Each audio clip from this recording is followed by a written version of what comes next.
You know that feeling, right? That incredibly frustrating sense that your own mind is not on your team? Well, in the next few minutes, we're going to get into exactly why that happens and what it really means for us. I mean, really think about it for a second.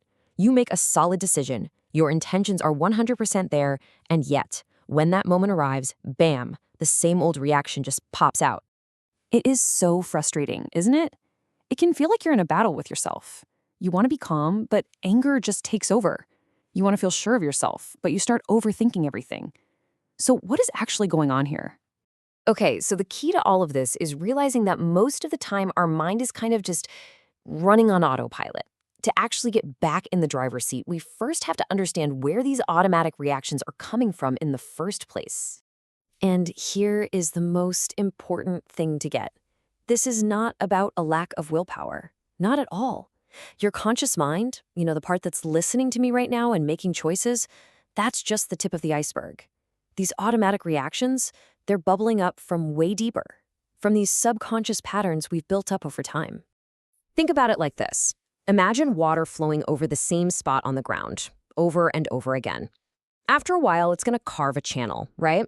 Well, our thoughts and emotions do the exact same thing in our minds. Over the years, these mental grooves get so deep that our reactions just automatically flow right down them without us even thinking about it. All right, so we've got these automatic pathways. But what created them?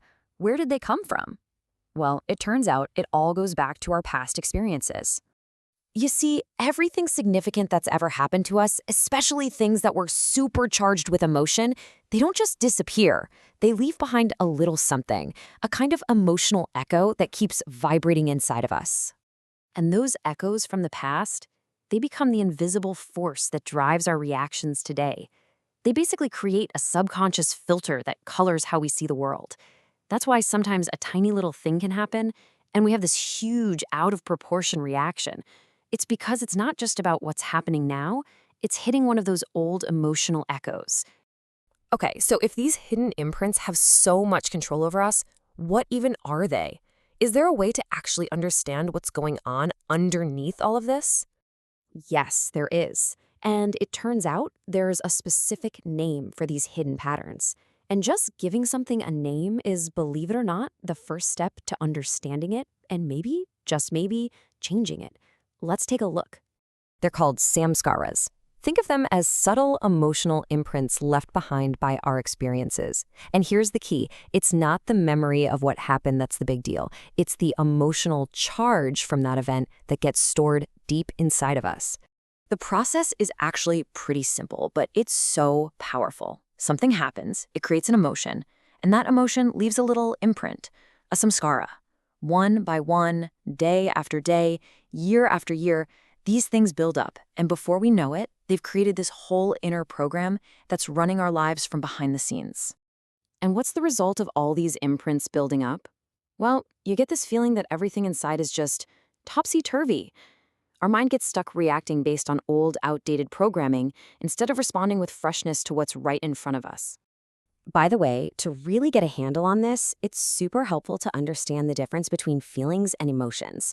We actually did a whole explainer on that topic, so if you're curious, definitely check that one out. So after hearing all that, you might be thinking, great, so I'm just stuck with all these patterns forever? No, not at all. The great news is there's a path forward. There's a way to shift from that automatic reaction to a more conscious release. You can almost see two paths in front of you.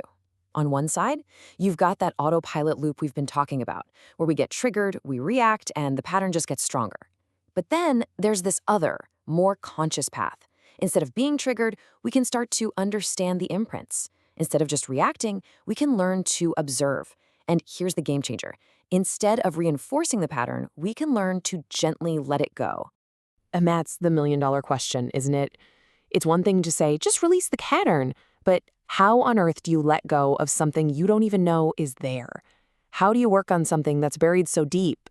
Well, the answer lies in practices that are specifically designed to work at that deep, subconscious level.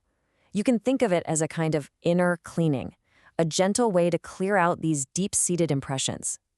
This word you see here is actually the Hindi word for cleaning, which points to this whole idea of purifying our inner system. For instance, one approach you can find is in heartfulness meditation. It actually has a core practice called, simply enough, cleaning. And the whole idea is that at the end of your day, you can sit and gently work on releasing all the complexities and impressions that have built up, helping you feel a little lighter, a little clearer, day by day. So, if any of this is resonating with you, if you're feeling tired of your mind being on autopilot, let's talk about a really simple way you could take a first step.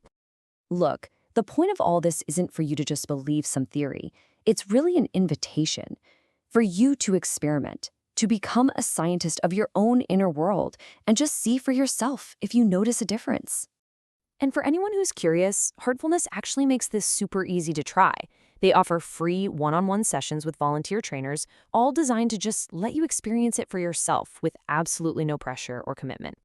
And this really brings us to the most important takeaway of all.